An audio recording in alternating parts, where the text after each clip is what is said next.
नमस्कार. पाऊस पाणी या यूट्यूब चॅनलमध्ये आपले सर्वांचे स्वागत. तर आज दिनांक आहे 17 जून. तर आज मध्यरात्रीपर्यंत जे आपल्याला काही जिल्ह्यामध्ये पावसाची शक्यता पाहायला मिळेल. तर जोरदार ते मुसळधार पावसाची शक्यता आपल्याला जे आहे आज मध्यरात्रीपर्यंत राहणार आहे. तर कोणत्या भागामध्ये जे आपल्याला पाऊस आपल्याला पाहायला मिळणार आहे तर जाणून घेऊया या व्हिडिओमध्ये. तर त्याआधी मित्रांनो, चॅनल जर नवीन असाल तर चॅनल सबस्क्राईब करून बेल आयकॉन दाबू शका. तर शेतकरी मित्रांनो, जे आहे आज आपल्याला सायंकाळपासूनच जे आहे बीड जिल्ह्यामध्ये जे आपल्याला गेवराई तालुक्यामध्ये सुद्धा जे आपल्याला आज सायंकाळच्या सुमारामध्ये चांगल्या पावसाची शक्यता आपल्याला पाहायला मिळालेली आहे.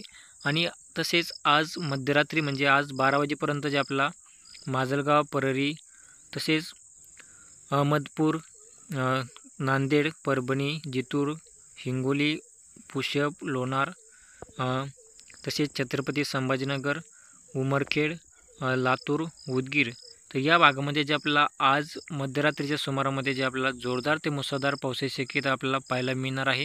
तर हा पाऊस जे आपल्याला भाग बदलत पडणार आहे, त्यामुळे काही भागामध्ये आपल्याला पाणीच पाणी होईल असा पाऊस पडेल आणि काही भागामध्ये हलका ते रिमझिम पावसाची शक्यता आपल्याला पाहायला मिळेल. परंतु आपण जे ज्या भागामध्ये सांगितलं आहे त्याच भागामध्ये ज्या आज रात्रीच्याला पाऊस पडणार आहे आणि इतर जिल्ह्यामध्ये जे आपल्याला हवामान कोरडे राहणार आहे. तर हा पाऊस फक्त आज मध्यरात्री 12 वाजेपर्यंतच राहणार आहे व 12च्या नंतर जे आहे राज्यामध्ये हवामान कोरडे राहणार आहे. तर शेतकरी मित्रांनो, जे आहे असेच हवामान जाणून घेण्यासाठी चॅनल सबस्क्राईब करून बेल आयकॉन दाबू शका. धन्यवाद.